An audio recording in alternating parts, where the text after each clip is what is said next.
రైతుల యొక్క పరిస్థితి చాలా దయనీయంగా కూడా మారిపోయింది. కూటమి ప్రభుత్వం ఏర్పడినాక గత సంవత్సరం కూడా మొదటి సంవత్సరంలో ఈ అనంతపురం జిల్లాలో అతివృష్టి అనావృష్టి రెండు దానిల కారణంగా కూడా పెద్ద ఎత్తున కూడా నష్టపోయారు. ఆ నష్టపోయిన దానికి బీమా సొమ్ము కూడా ఇంతవరకు కూడా ప్రభుత్వం నుంచి కానీ లేకపోతే బీమా కంపెనీ నుంచి కూడా గత సంవత్సరానికి కూడా చెల్లించలేదు. ప్రభుత్వం ఇన్పుట్ సబ్సిడీ కూడా వేయలేదు. ఈ సంవత్సరమైనా కూడా రైతాంగాన్ని ఆదుకునేటట్లు కూడా జూన్లోనే ప్రారంభంలోనే వర్షాలు అనేది కూడా ప్రారంభమైతే వాతావరణ శాఖ వారు ఎంతో పెద్ద ఎత్తున వర్షాలు వస్తాయని చెప్పేసి చెప్తే రైతులు ఎంతో కూడా ఆశగా ఎదురు చూశారు. కానీ ఈ జిల్లాలో జూన్లో వర్షాలు పడినాయి కానీ ఆ తర్వాత వర్షాలు జాడే లేదు. ఇంతవరకు జూన్ జూలై మాసాలు కూడా ఏడిపోయినాయి.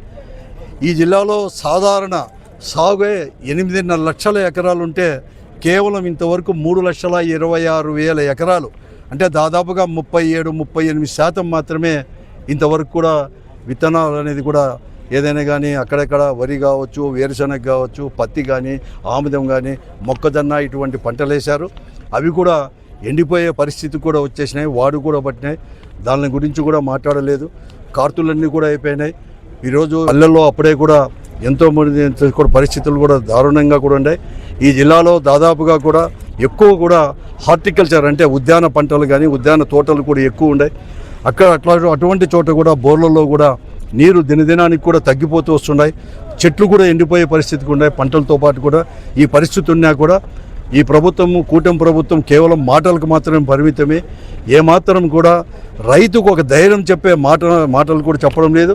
మరీ ముఖ్యంగా ఈ జిల్లాలో ప్రజాప్రతినిధులు కూడా ఎక్కడ కానీ కనీసం ఒక రివ్యూ కానీ కంటింజెన్సీ ప్లాన్ కానీ నెక్స్ట్ ఒకవేళ ఆలస్యంగా ఏమైనా వర్షాలు వస్తే ఏమి చేయాలని కానీ రాకపోతే కూడా ఏం చేయాలని చెప్పేసి ఒక కంటింజెన్సీ ప్లాన్ కూడా తయారు చేసుకునే దయనీయ పరిస్థితుల్లో కూడా ఈ ప్రభుత్వం కానీ ఈ జిల్లాలో అధికార పార్టీ ప్రజాప్రతినిధులు అందరూ కూడా ఉన్నారు. నిమ్మకు నీరెత్తినట్లు వివరిస్తున్నారు. కాబట్టి ఈరోజు వైఎస్ఆర్ కాంగ్రెస్ పార్టీ తరఫున మరీ ముఖ్యంగా ఈ పరిస్థితిని వివరిస్తూ మరి అక్కడెక్కడ అవకాశాలు ఉన్న చోట బోర్ల కిందనో లేకపోతే హెచ్ఎల్సి కిందనో లేకపోతే హంద్రీ నీవా కిందనో ఈరోజు వరి కానీ పత్తి కానీ మొక్కజొన్న కానీ ఇటువంటి పంటలు వేసుకుంటే పంటల కోసమే ఏదైనా యూరియా అనేది కూడా తీసుకోవాలన్నా డిఏపి కావాలన్నా కూడా దొరకలేని పరిస్థితి. ఓ రోజు ప్రభుత్వం ఏమో పెద్ద ఎత్తున ప్రకటనలు ఇస్తుంది డిఏపి కొదవలేదు, యూరియా కొదవలేదని. కానీ ఈరోజు ప్రైవేటు వ్యాపారస్తులు కుమ్మక్కై అధికారులతో కూడా కుమ్మక్కై ఈరోజు యూరియా అనేది దొరకని పరిస్థితి. ఒక్కొక్క యూరియా మీటర్ 265 అనేది కూడా ఈరోజు ప్రైజ్ అనేది ఉంటే 50 రూపాయల నుంచి 150 రూపాయలకు అదనంగా కూడా అంటే 350 నుంచి 370-80 రూపాయల వరకు కూడా అదనంగా వసూలు చేసుకొని కూడా ఇస్తున్నారు. డిఏపి అనేది కూడా దొరకడం లేదు. కానీ ప్రైవేట్ వ్యాపారస్తుల దగ్గర పోతే మేము చెప్పిన కాంప్లెక్స్ ఎరువులు కొంటే మాత్రమే యూరియా ఇస్తామని చెప్పి కండిషన్లు పెట్టి ఈరోజు సతాయిస్తున్నా కూడా ఎక్కడ కానీ వ్యవసాయ అధికారులు కూడా వారితో కుమ్మక్కైనారు. కానీ ఈ జిల్లాలో ఎక్కడ కానీ లేకుండా పరిస్థితి కూడా ఈరోజు కూడా ఉంది. అలాగే గత సంవత్సరానికి ఇవ్వలేదు, ఇతరు కూడా ఎక్కడ కానీ ఇవ్వలేని ఆదుకోలేని పరిస్థితుల్లో ఉంది. ఈరోజు తుంగభద్ర డ్యాము పొంగి పొర్లిపోతూ ఉంది. దాదాపుగా 1 నెల నుంచి కూడా శ్రీశైలం ప్రాజెక్టులో కూడా నీళ్ళన్నీ కూడా సముద్రం పాలవుతున్నాయి. నీళ్ళేమో వచ్చినాయని చెప్పి పెద్ద పెద్ద ప్రకటనలు ఈరోజు ముఖ్యమంత్రి గారే కర్నూలులోనూ చేసేసి గతంలో కంటే కూడా ఎక్కువ నీళ్లు తీసుకొస్తామని చెప్తా ఉన్నా కూడా ఇంతవరకు పిఏబిఆర్లో నీళ్లు కొద్దిగా ఉన్నాయి. ఎంపీఆర్లో డ్యాంలో నీళ్లు ఉన్నా కూడా సౌత్ కెనాల్కి కానీ నార్త్ కెనాల్కి కానీ నీళ్ళు ఇచ్చిన పాపాన కూడా పోలేదు. దాని కింద వస్తే ఆయకట్టుదారులైనా కూడా కొన్ని పంటలు పండించుకోవడానికి అవకాశాలు ఉంటాయి. భూగర్భ జలాలు కూడా పెరుగుతాయి.